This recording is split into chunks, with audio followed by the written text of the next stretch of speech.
We will not allow sub-Saharan Africa to escape that. Okay, we do everything to keep sub-Saharan Africa where it is, also impoverished. It's absolutely vital for the prosperity of everyone else. So let's get clear about that. Okay, and this means all the economic structures, all the global institutions, and the economics we teach everyone is all designed to keep Africa exactly where it is. And whether it is Europe or US or now China, it's always the same. We need Africa to be impoverished because we need those raw materials and we need them dirt cheap. Okay, so that's the message. It doesn't mean to say that there's nothing Africans can do. Of course there is. Okay, but this is the opposition that they're fighting. This is what it's about. Because if Africa does do something different, I assure you living standards of all those in Europe and North America and Asia is going to fall. Okay? And that is a big price to pay. I assure you that the West is not going to allow that without a big fight. Okay, so this is what it's fundamentally about. What I want to show you is how these structures are operating. It's just 20 minutes, so we can't do very much, but just to give you a little bit of an idea. And why I keep the ideology part there is because we are part of the producers of ideology. At universities and academic institutions, we are complicit in this whole enterprise. Okay, so the job of many Western academics is to convince Africans they have to keep doing what they're doing. Okay? And to show them it's your fault that you're poor. It's not our fault. It's your fault that you're poor. You know? So this is what we do in academic institutions, and I want to show that as well.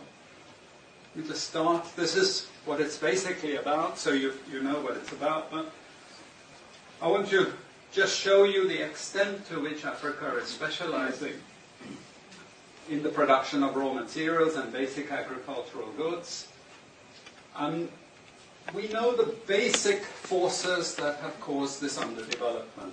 We know it's colonization. I will not discuss that very much because my colleague speaker is going to go into some aspects of this.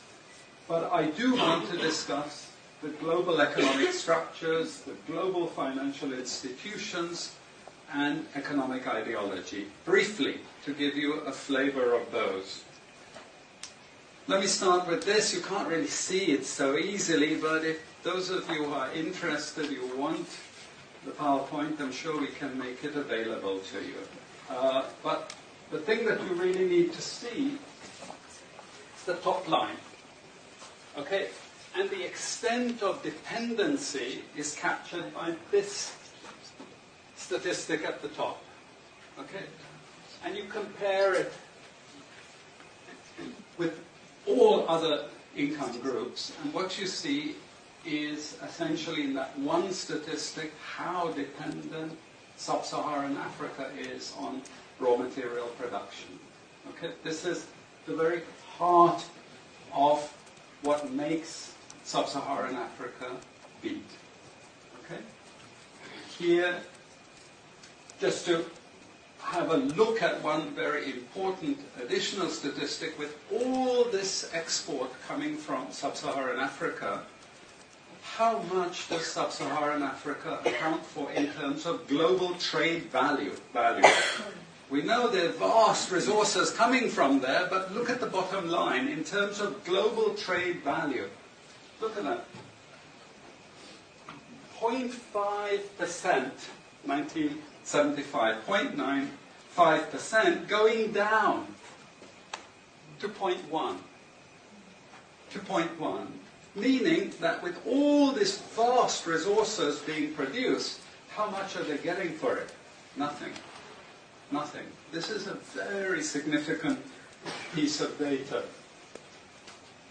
Then I just want to show you what has happened to sub-Saharan Africa, because what we know, and from all studies, no country ever develops without manufacturing. Okay, producing raw materials will not take you anywhere. Producing basic agricultural goods will not take you anywhere. And let's have a look at how much manufacturing activity takes place in sub-Saharan Africa. We can look over the last 15 odd years, 15, 20 years.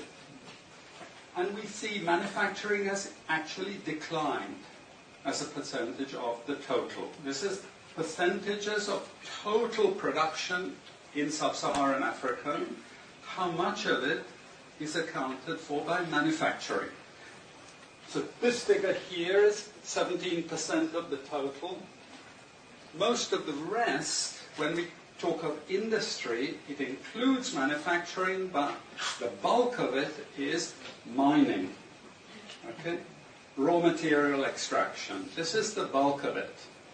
And here we see actually raw material extraction has stayed the same. What has caused industry to fall is the fall in manufacturing production.